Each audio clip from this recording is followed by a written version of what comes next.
Hola, buenas. Hoy vamos a continuar con la serie audiovisual Todo Mundo es Posible y toca el tercero de los capítulos titulado Hacia una ética global y transindividual. Como venimos haciendo habitualmente, vamos a hacer un breve resumen de lo que hemos explicado en los dos capítulos anteriores. En el primero, el inicial, dijimos y partimos de la idea de que el mundo actual se encuentra atravesando por una crisis más o menos grave y hablamos de los síntomas de esa crisis y mencionamos la existencia de pandemias, los movimientos migratorios, la grave crisis de pérdida de biodiversidad, el cambio climático, la contaminación, las guerras, etcétera, etcétera. Después de dejar claro esa situación de gravedad de crisis, afrontamos el capítulo segundo explicando los motivos por los cuales la humanidad no estaba afrontando esta crisis. Y dijimos que esos motivos se centraban en lo que llamamos el sistema ético, político y jurídico actual. Dijimos también que el sistema ético político actual de la humanidad se basa en unos paradigmas que tienen más de 200 años, ¿vale?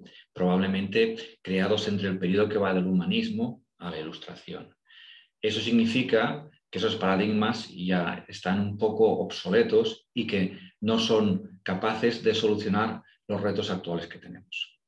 Y en ese sentido, propusimos la necesidad de hacer una especie de renovación ética, política y jurídica del mundo actual y proponiendo o cambiando los paradigmas que ya venimos utilizando desde hace mucho tiempo y que, repito, ya nos sirven para solucionar los problemas actuales.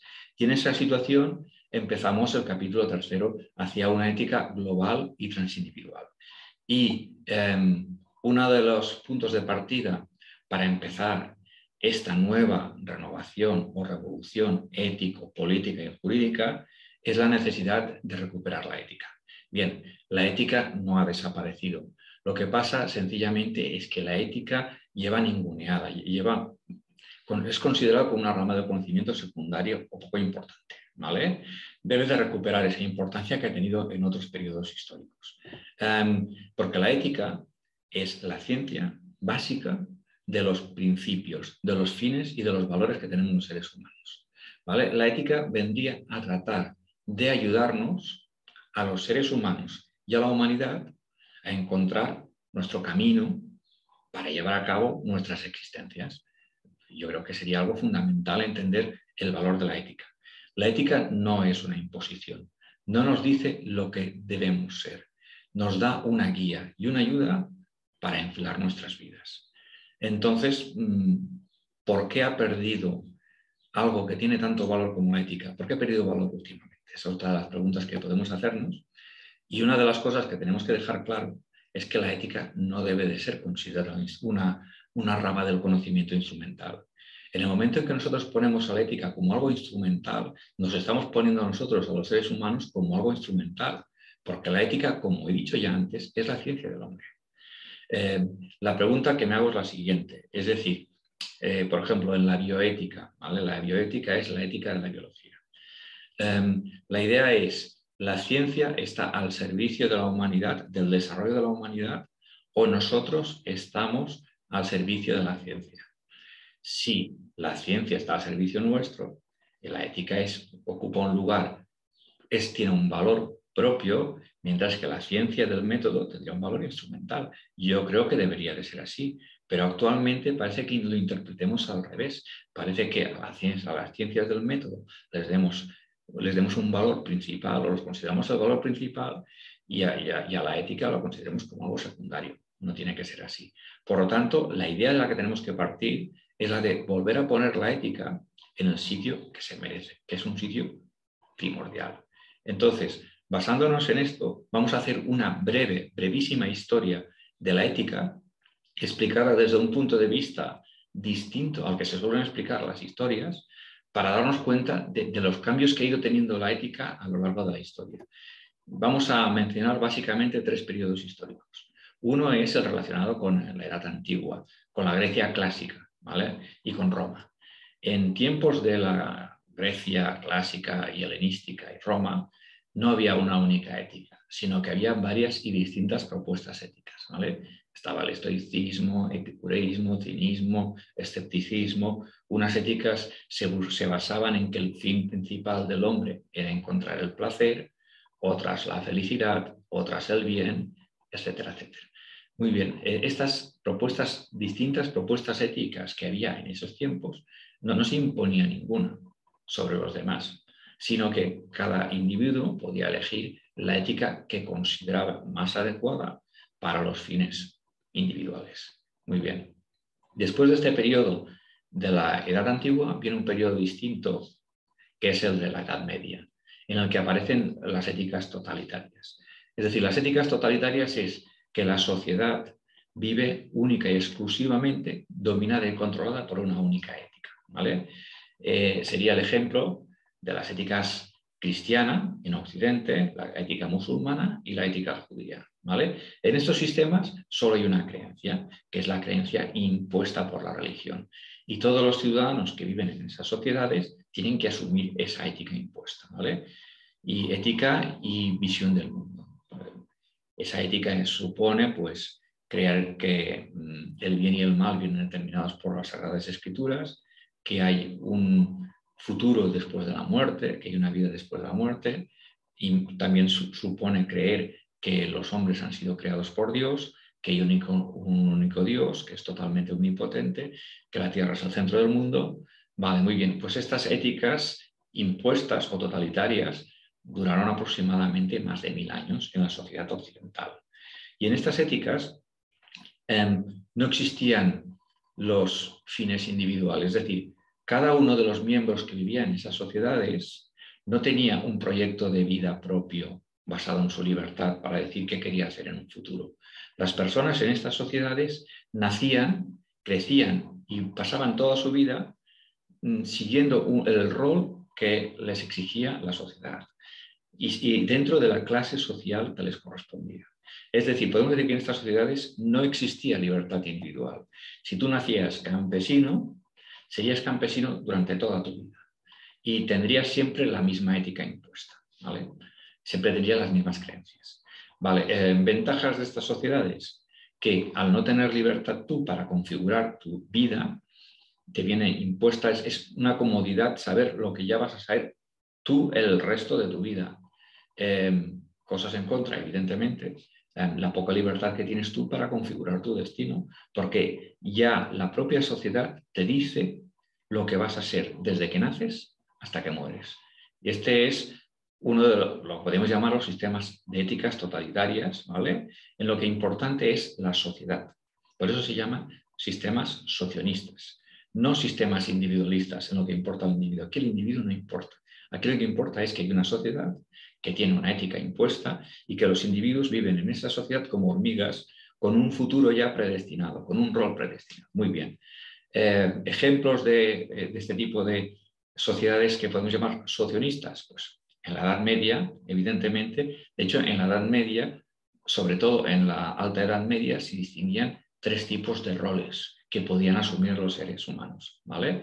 El rol de orador o de religioso, el rol de bellator o de soldado o de caballero y el rol de laborador o de trabajador, que era la mayoría de ciudadanos que se dedicaban a labores de campesino, de ganadero o de artesanos, ¿vale? De hecho, en este tipo de sociedades había muy poca gente que tenía estatus elevados y la mayoría de gente tenía estatus bajos.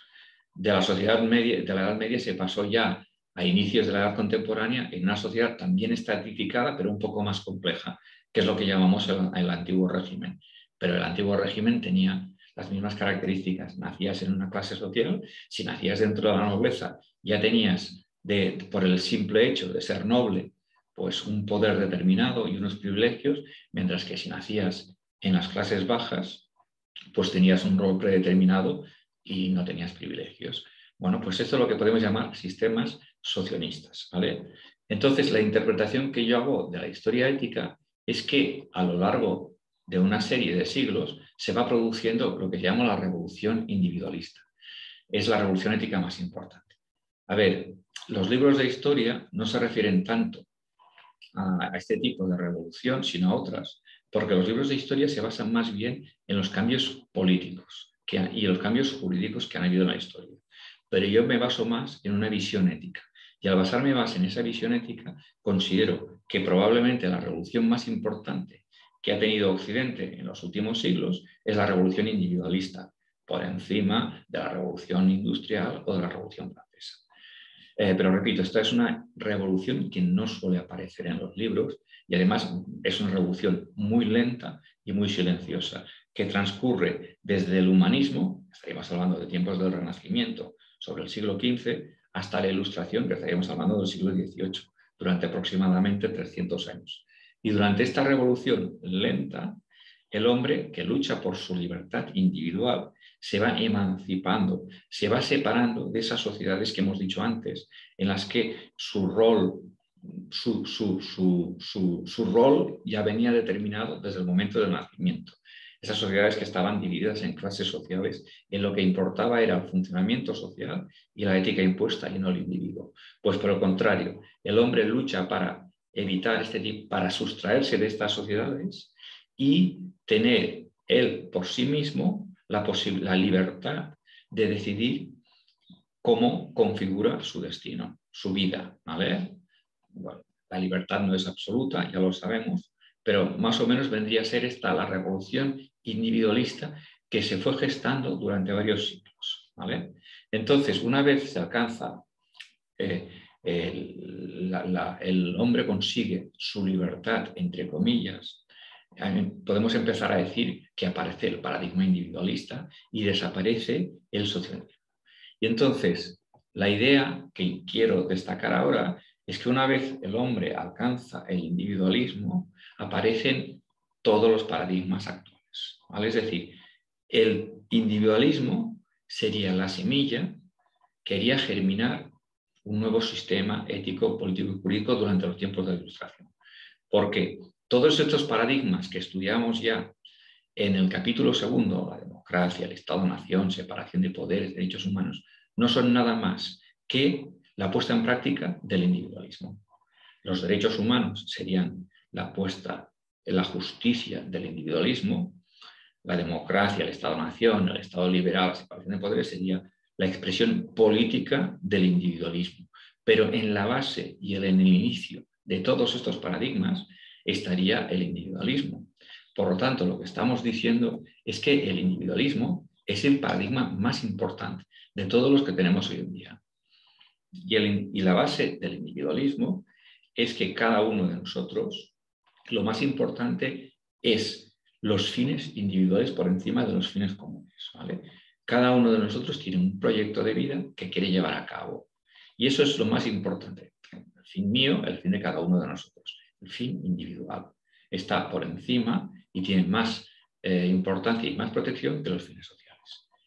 Muy bien. Entonces, como he dicho antes, está en la base de las estructuras éticas y políticas actuales en Occidente ya desde hace más de 200 años.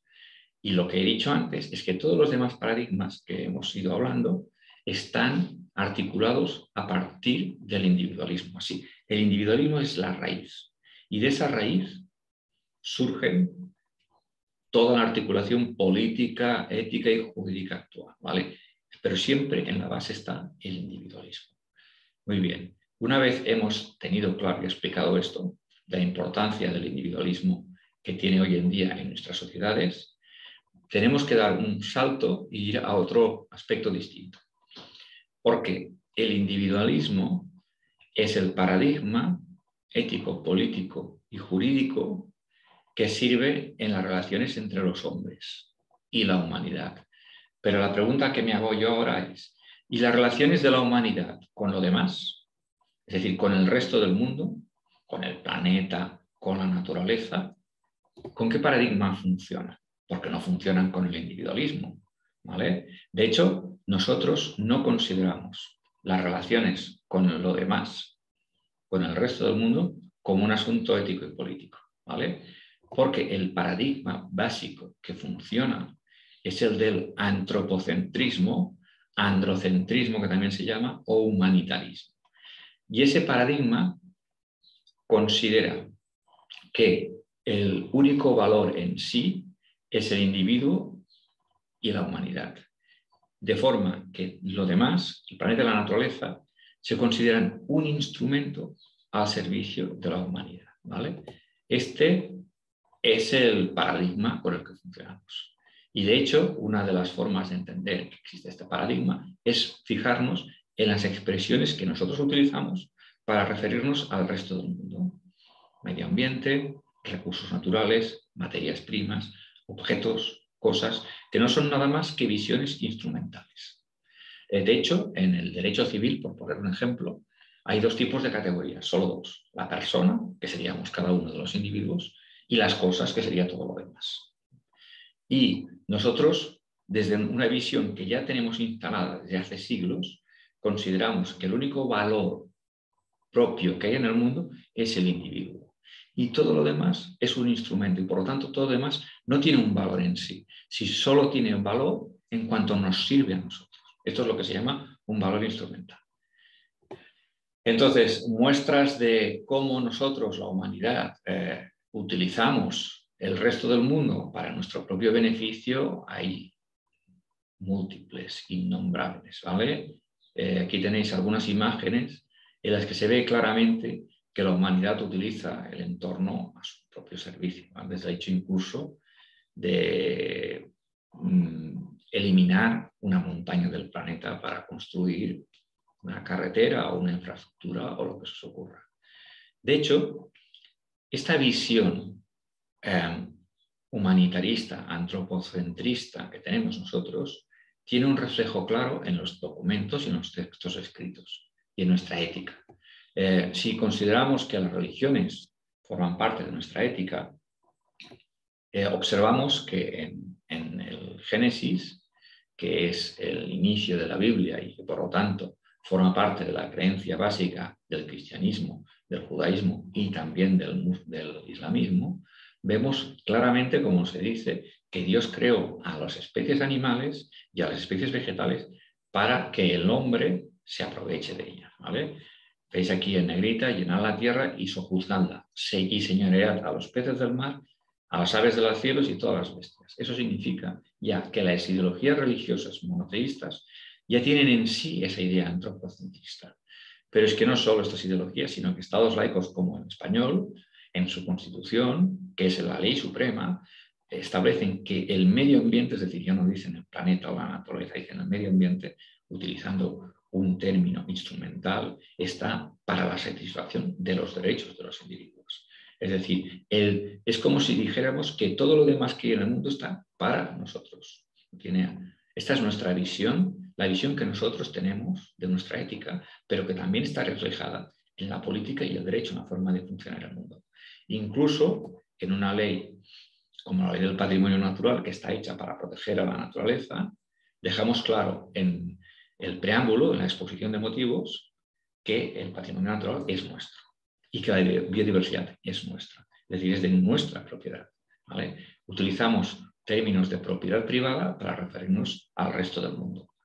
Muy bien, pues una vez vista la importancia de estos dos paradigmas, que son el individualista y el antropocentrista, es decir, las dos bases con las que funciona la humanidad hoy en día, entre ella misma y con el resto del mundo, son el individualismo y el antropocentrismo. Una vez destacamos estos dos paradigmas, me refiero a la soledad de los paradigmas.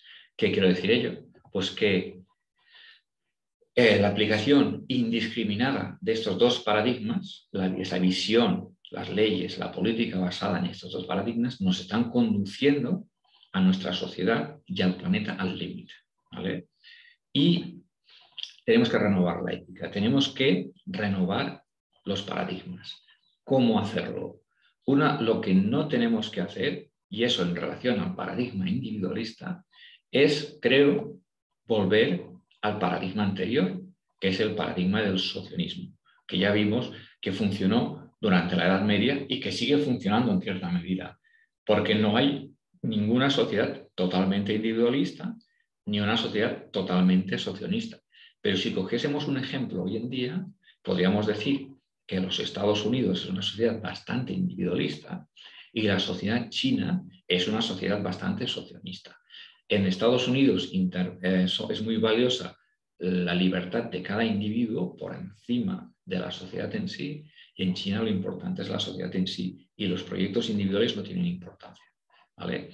Creo que tenemos que evitar volver a esas sociedades en las que hay una única ética impuesta y que los individuos no tienen libertad para configurar su futuro. Por lo tanto, no tenemos que eliminar el individualismo. La solución no es eliminar el individualismo. De hecho, lo que me temo es que la solución que se está proponiendo a veces es la de hacer esta, y esta no es la solución. La solución, a mi juicio, para hacer un cambio ético, político y jurídico, es añadir nuevos sujetos éticos. Es decir, la clave sería en mantener el sujeto ético que tenemos hoy en día, pero añadir otros. El sujeto ético es aquel que tiene un valor en sí y todo lo demás es instrumental. Y hemos dicho que nosotros solo consideramos al individuo como un sujeto ético, ¿vale? Y todo lo demás está a nuestro servicio. Por lo tanto, la pregunta que me hago yo es ¿por qué lo demás no tiene un valor de sujeto ético?